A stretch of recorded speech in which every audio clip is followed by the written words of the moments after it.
So I got a text from a listing agent the other day after I had sent a request for any additional information on a property that he had listed.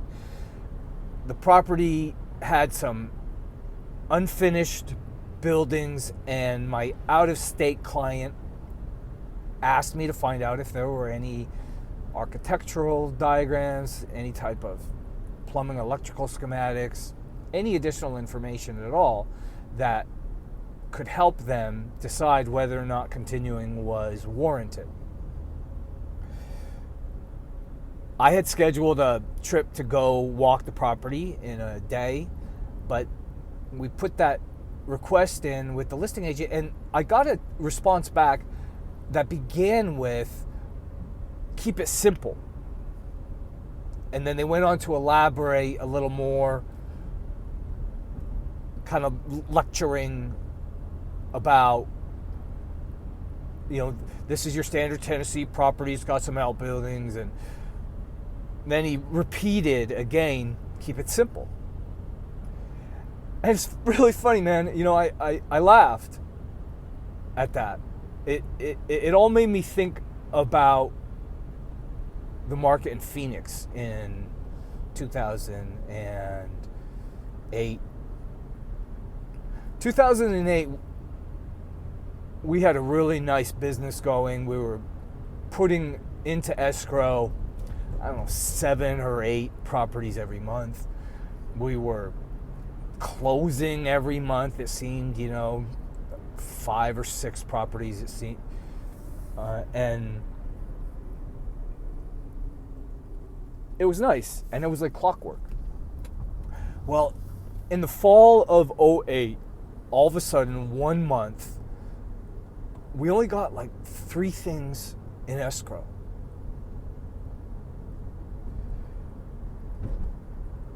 And then it bounced back the month after that, and we were back up to 7 or 8. And then the month after that, it dipped down again, 3, 4 things in escrow. And come around January, February of 2009, it was basically a screeching halt. And we were doing onesies, twosies from then on.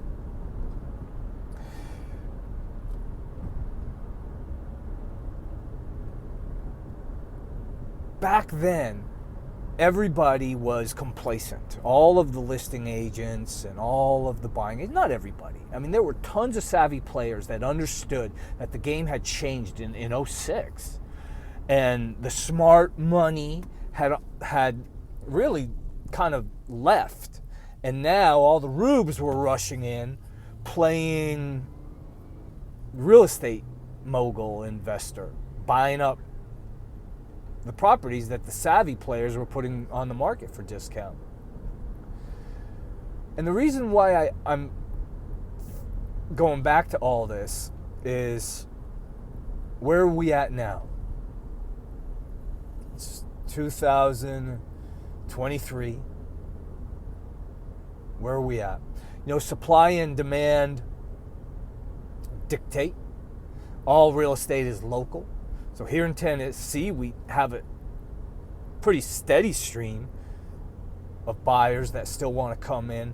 A lot of them are cashing out wherever they're at, typically blue states, the blue swarm. I was with a guy yesterday talking about the blue locusts. Anyhow, that's an aside. And so the listing agent reminded me of the complacency of 2008. And just get her done. Get it inked, get them in. And I've learned, no way. No way. I treat everybody who's buying or selling like they're my brother. They're my sister. Like their family. And after the transaction, I want to look everybody in the eye and smile and feel good.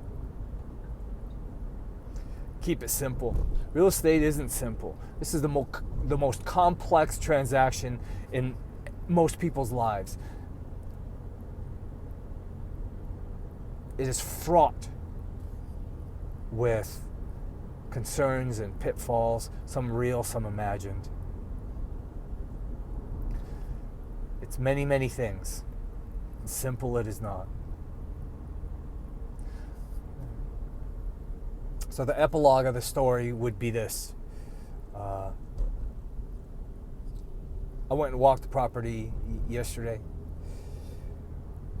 and it demands such a investment in order to make it a go. And